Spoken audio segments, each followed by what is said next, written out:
Both Jericho and Christian Cage will have roles in the movie Shoot 'Em Up, starring Clive Owen and Paul Giamatti. Dave says he's not sure it's 100% signed, but it's been confirmed on both of them by movie people but it's been confirmed to us that the decision on both of them by movie people have been made, is the sentence Dave wrote there. But the movie starts filming on February 13th in Toronto, the day after the TNA pay-per-view. Dave's of the impression this will have no bearing on Christian's direction and that it won't affect him being on TV. But part of the reason he left WWE is to take up film roles like this. Garrett, I am looking at the Shoot 'Em Up IMDb and I'm not seeing any Chris Jericho or Christian Cage listed. I'm fairly certain Christian's in the movie. Was he under his real name? Jay Riso. He is under his real name. They're not going to put Christian Cage on the IMDb, to be fair. No. Like, he wasn't even listed like anywhere near it either.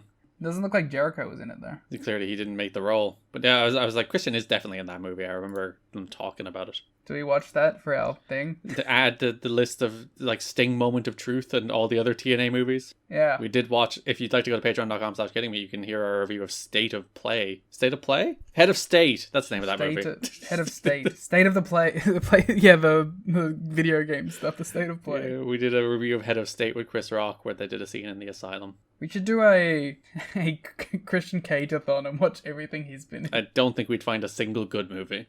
He was in 6 episodes of the TV show Haven. What wrestler, other than a wrestler who is an actor, so like Cena and Batista and The Rock don't count, but like, what wrestler do you think has the best filmography in terms of actual, like, good movies? Do we count, like, TV as well? No, we're talking movies. Okay. Well, Money Plane isn't very good.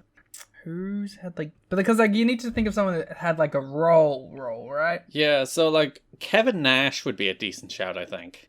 Piper, obviously, has had some decent movies. Hogan has not been in any good movies. Not a single one. Not one good movie. Santa with muscles. Oh, I saw some clips doing the rounds of Thunder in Paradise and I was like, oh lord, why does this exist? There's like a final scene where Hogan makes out with somebody that is the most unpleasant thing I've ever seen in my life. It's probably Piper, right? I would say Piper or Nash. Because Nash is still doing stuff. Goldberg's done some stuff. Yeah, like Nash has done the John Wick. Like, Longest Yard's a pretty good movie. Yeah. Punisher's a pretty good movie. Austin did some stuff. He was in the Magic Mike movies, which are pretty good. So Nash has a decent hit rate. Steve Austin did the Condemned, the Expendables, and the Longest Yard. So Condemned isn't great. Well, Condemned's all right. Expendables is pretty good, and Longest Yard is pretty good. I haven't watched the Longest Yard in years and years. It might be terrible. You know who the sneaker hit might be? Who? The Great Khali. What movies has the Great... Hasn't he been in MacGruber? He was... I'm going to read it to you right. Get Smart. All right. Banger. The Longest Yard. Banger. MacGruber. Oh. Banger. He does have 5 upcoming roles where he's... he is in the... These are the 5 movies he's coming up. He's in Zombie Rome. Right. Where he plays Gladiator Giant Singh. Isn't that his shoot name? He is in a movie called Necromancer. Ooh. Where he plays the Great Khali. A real range for this man. And he is in Zombie Brothel. Uh-huh. Where he plays brothel security.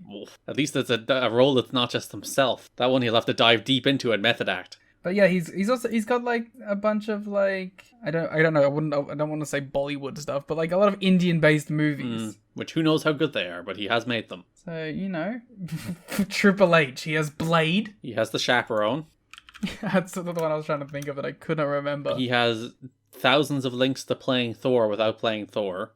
He's in Vengeance, the movie. Not the pay-per-view? No. WWE Vengeance Day? This is definitely not... This is not Triple H. I mean, this is something else. Where he's been credited as playing Spider-Man. Which I don't remember. Yeah, it was in like the 2002 movie. He was Spider-Man? He was Spider-Man. He's like, gay Norman Osborn, play it. I forgot that he did Billions. Oh, that scene in Billions. Oh. Just... I've never watched a full episode of Billions, but every time I've ever seen any of it, it seems terrible. It looks like worse Suits. What was the name of Baller? It looks like worse Ballers to me. Billions has an 8.3 on IMDb. Lies. I will never believe it. I'm sorry. Triple H is in the Secret Life of Pets 2 Stuffed Animals version. Is he in the WWE Scooby-Doo movie? He is. He's also in Surf's Up 2 Wave Mania. all the hits. He's in Scooby-Doo WrestleMania Mystery and Scooby-Doo and WWE Curse of the Speed Demon. I've seen both of those. Randy Savage would have...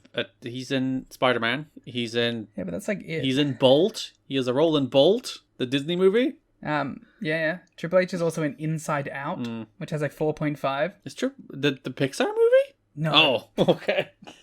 No, this is a Michael Rappaport movie. The less said, the better. Where Triple H has a gun. A man is released from prison after serving a long time for killing a man who tried to kill his best friend. Once out, he just wants to live a normal life, but his best friend immediately gets him into a new heap of serious trouble. Sounds terrible. Polar Vest Skin, Inside Out. I think that should be our next movie. Yeah, you make a list of movies we'll review for Patreon. We got Edge and Jamie Kennedy in Bending the Rules.